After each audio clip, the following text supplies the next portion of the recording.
We are learning Mishnah Chagiga, Paragimel, Chapter 3, Mishnah Aleph. Before we begin, this week's learning has been sponsored by Rima Namova for the yahrzeit of her mother, Faina Sirkina.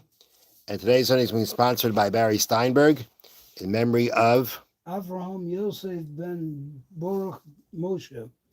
Abraham Yosef ben Baruch Moshe. Baruch Moshe.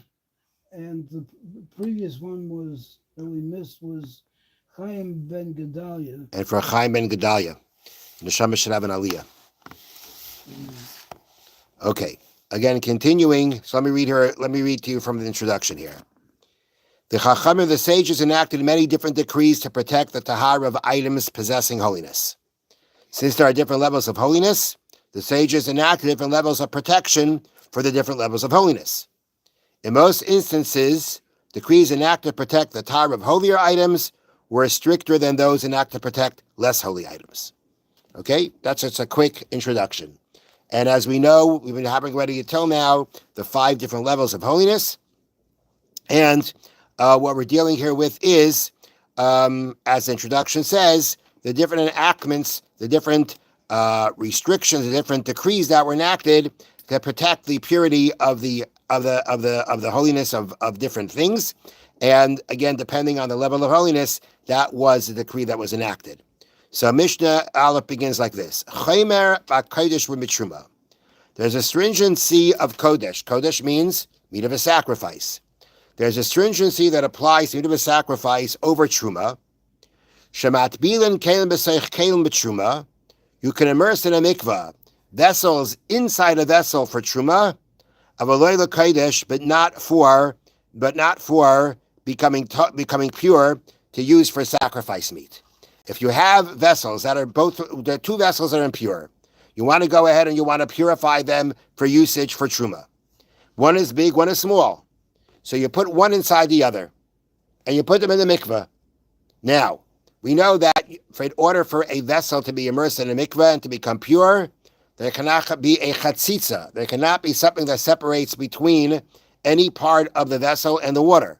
If there's any part of the vessel that is separated from the water, there's something, let's say, on the vessel, something extraneous that doesn't allow the water to get to that part, the whole immersion is no good. The whole mikveh, the whole tefillah is no good.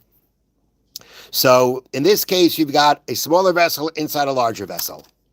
Now, the question is, will the larger vessel in the smaller vessel cause that the smaller vessel will block the water from getting to the inside of the outer vessel that the smaller vessel is in? Typically, I'll put it this way: the assumption should be that just because they're sitting one in the other, that the water should be able to get under. The water should be able to get under. It's not like it's pressed on it; it's sitting under it. And in that situation, there should be enough space in between to be able to say both were immersed properly in the mikveh and both become tar. That is what we say when you are immersing these vessels to use them for truma. But if you want to use these vessels to hold sacrifice meat, doesn't work then. Then we are stricter, the sages said. They made a decree. You have to be concerned that maybe when it comes to if you want to use it for meat from a sacrifice, you have to be concerned that the smaller one is weighing down on the inner one. The smaller one on the inside is weighing on the inside of the vessel to the point, of the bigger vessel to the point that the water is not getting under it, and therefore it's not going to be a proper tefillah. So this is a decree that we're concerned about this, that the inner vessel is blocking, is weighing on the larger inner vessel too much for the water to pass through them. But that concern is only a concern that we apply when you're trying to immerse the vessels for use for a sacrifice. We're stricter when it comes to that. But when it comes to truma, if you did one or the other, we would say it's good because the real assumption is that the water does get in, but when it comes to using it for sacrifice meat, we're stricter. Okay, that's the first example of a decree where we're stricter by something of a higher level of holiness than by something lower. Now we have another example. Achoyrayim v'toich ubeis hatzvita b'truma, avaloi b'kodesh. These are different parts of a vessel. Acharayim means the bottom of the vessel. Toich means inside the vessel. Ubeis hatzavita means the hand grip. A hand grip, they explain here on the bottom, is an indentation on the outside of a cup in which a person can insert his fingers and grip the cup. It's like an indentation. You grab it and you put your fingers around it, I guess, to be able to hold it properly. So these are three parts of a vessel. Now, we say that the point of the Mishnah is like this. Although if you would ask us, these are all parts of one vessel, right? It's a hand grip, and it's the inside, it's the outside. It's different parts. However, halacha says we can actually look at each one as a separate vessel. That's what we can do. The three parts of a vessel listed here, which have different uses, are treated as separate utensils with regard to a certain type of rabbinic tumah. So true, really it's one vessel. But in regard to a certain type of rabbinic impurity, we look at each one with its own function as a separate vessel. Now, what rabbinic tumah are we talking about here? So the rabbinic that we're talking here is the following. When a tamei liquid touches a utensil, the utensil does not become tamei under biblical law. If you have a liquid that became impure, according to Torah law, if it touches another vessel, nothing happens to it. It cannot transfer the tumah to a vessel. But the sages decreed that it does. That vessel does become tamei. Okay? So that's a decree. When you have tamei liquid that touches a vessel, according to Torah law, it should not make it tamei. And the rabbi had a reason to decree and say, no, it does. Okay? Now, regarding that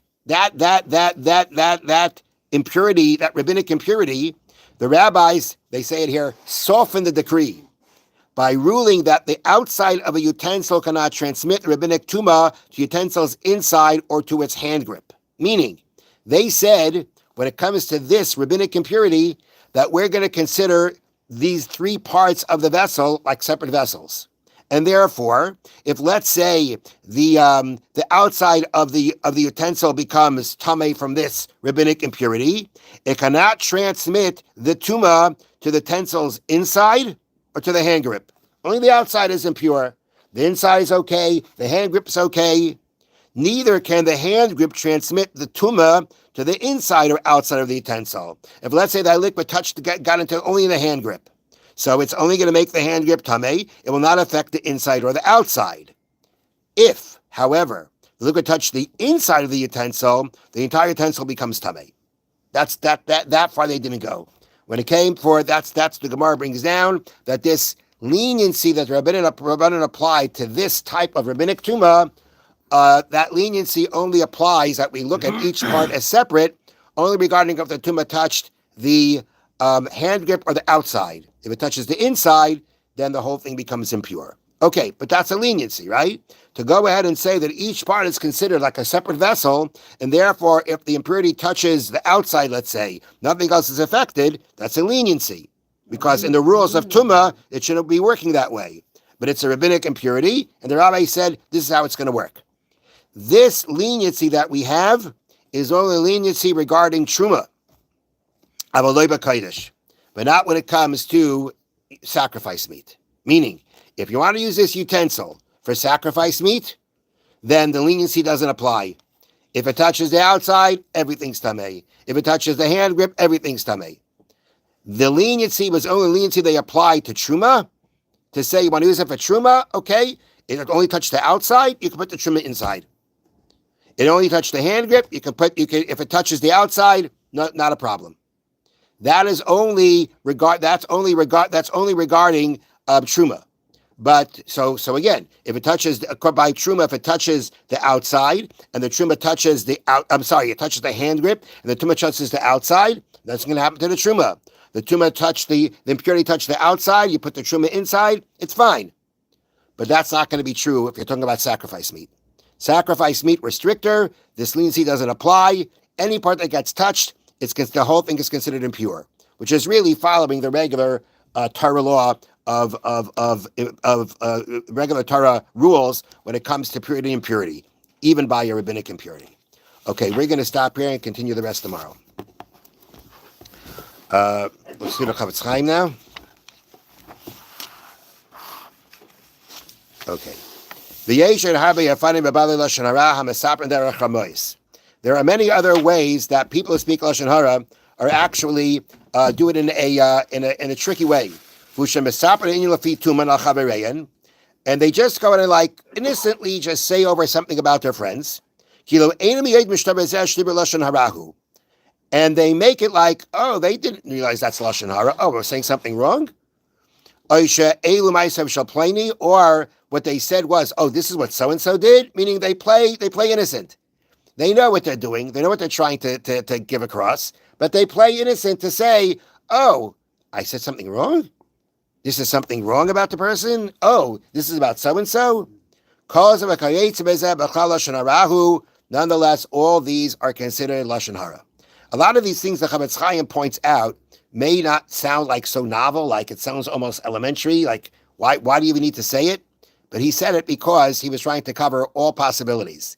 He knew how widespread lashon hara can be, and therefore he covered any possibility. So if you think that by going ahead and playing innocent that you're getting out of things, it doesn't work that way. At the end of the day, if what you're saying is spreading something derogatory or can cause embarrassment to a person, that constitutes lashon hara. Have a wonderful day. Thank you.